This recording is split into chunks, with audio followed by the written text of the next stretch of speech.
Sarah Eddy, vous avez écrit Le carnet des derniers vœux aux éditions Alliance Magique, un guide pratique, un journal personnel, un outil avec lequel vous invitez chacun qui le souhaite à laisser une trace de sa vie. L'originalité de ce carnet des derniers vœux, c'est qu'il va être à la fois un livre de souvenirs, mais aussi un support, une aide à briser ce qui est encore tabou, la mort. Pour quelle raison avez-vous eu envie d'écrire cet ouvrage ? Alors, il y a eu un élément déclencheur dans ma vie. J'ai perdu ma maman en 2016. Et suite à ça, j'ai eu tout de suite envie d'utiliser mes talents, on va dire, pour constituer quelque chose qui aiderait les autres. Pour écrire ce livre, vous êtes allé au-delà de votre expérience personnelle, à la rencontre de tous les acteurs qui touchent, de près ou de loin, à la mort, au deuil. Tout à fait. Alors, la liste est un peu longue, mais j'ai rencontré par exemple une infirmière en soins palliatifs, une aumônière en milieu hospitalier. J'ai dialogué avec des conseillers funéraires, des ambulanciers, une pasteur. Enfin voilà, il y a vraiment beaucoup de monde qui a jalonné ma route. Parler de la mort ne fait évidemment pas mourir, mais sans doute faut-il être mieux préparé. Préparer aussi ce voyage vers l'inconnu, quelle que soit votre croyance ou non. Oui, je pense que c'est important de le faire, d'avoir une autre vision de la mort. Et pourquoi? Parce que ça donne le fait de s'y pencher peut-être plus de goût à la vie et une certaine valeur à l'instant présent, je dirais. Un recul sur les choses de la vie.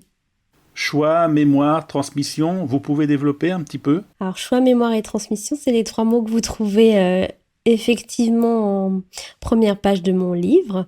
Choix parce qu'il y a des choix à faire. Donc les choix classiques, je dirais, entre parenthèses, qu'on va demander à votre famille le jour où vous ne serez plus là. Et donc c'est intéressant de le faire pour eux parce que ça va les alléger dans l'organisation de vos funérailles et tout ce qui se passe après.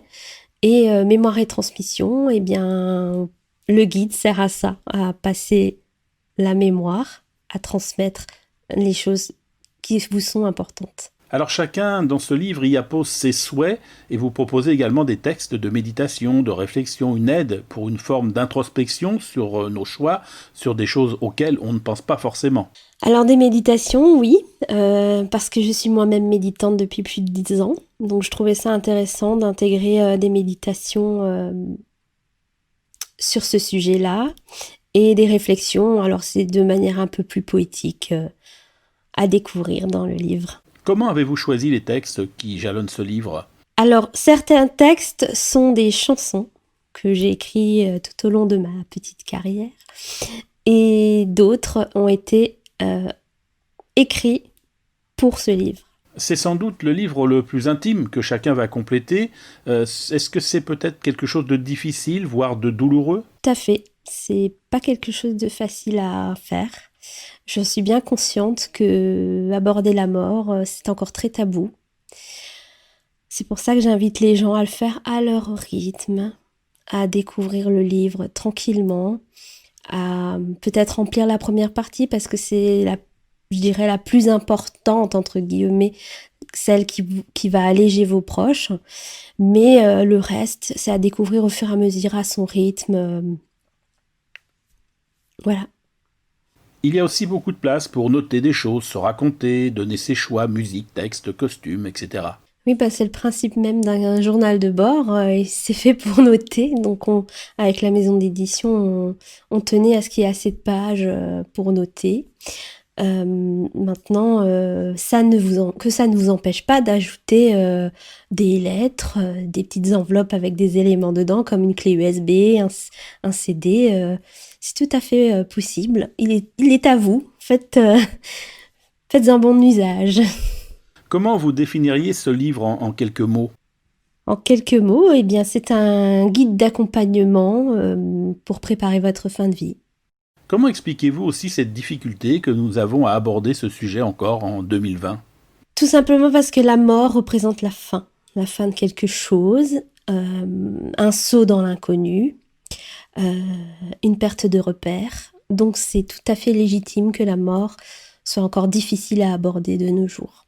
Ce livre, c'est une forme d'apaisement dans sa présentation, les couleurs sont choisies, les illustrations, la mise en page.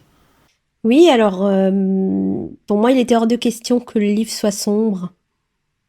Déjà, ça me ressemble pas. Et le but, c'était qu'il corresponde à tout le monde.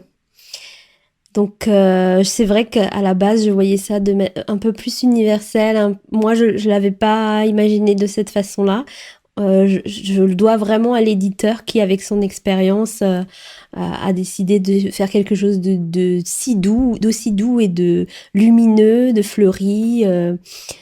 Il y a même des gens qui m'ont dit que ça leur faisait plus penser à un carnet de naissance. Donc, je pense qu'on a réussi notre coup là. Merci Sarah Eddy. Je rappelle donc le titre Le carnet des derniers vœux et c'est publié chez Alliance Magique. Merci à vous.